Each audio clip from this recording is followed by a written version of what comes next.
Breaking news to tell you about now. Austria's Chancellor Sebastian Kurz has just lost a vote of no confidence in the parliament there. It came after a corruption scandal that forced some ministers in his coalition to step down. Dominic Kane is live for us with more on this. So, Dominic, this was a vote, as you said earlier, largely expected.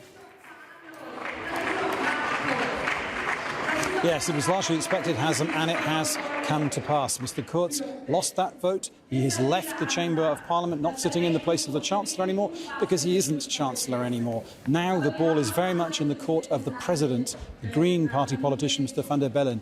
What will he do? Will he call even earlier elections than we had already thought was going to happen? Remember, elections were due in September. Now it is for the President to decide, can an alternative government be formed? It's very unlikely indeed that might happen, because the two parties who worked together, as it were, who voted together to remove Kurz today, will never work with each other. That's the centre-left Social Democrats and the far-right Freedom Party. They would not work with each other.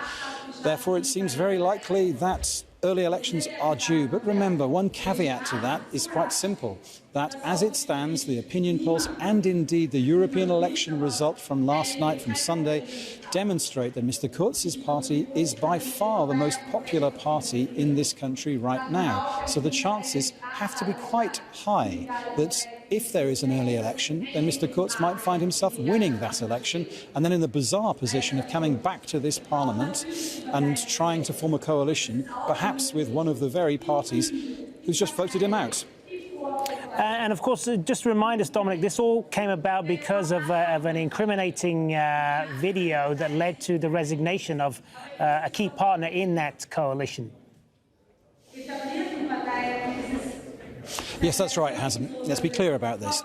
Today was about voting Kurz out, but last week it was about removing those people concerned, the leaders of the far-right Freedom Party, several of whom found themselves being recorded in a conversation with a Russian lady 2 years ago on the Spanish island of Ibiza. Over the course of 7 hours, they spoke about how the Russian government, the Russian Federation, could exert a greater influence in Austria and Austrian politics. They made suggestions about how Russia could try to acquire media outlets and then change the editorial policy of those outlets to a pro-Russian policy. It was the reaction to that, when people in Austria became aware of that, that precipitated their resignations, that effectively toppled them from the government.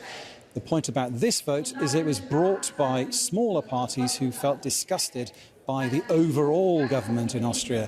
Well, they've had their wish, they've removed Mr. Kurz, but as I said, the irony here is that Mr. Kurz might have the last laugh, given that he leads the opinion polls and might well win the next election. All right, we'll wait to see what happens next. Dominic Kane live for us in Vienna.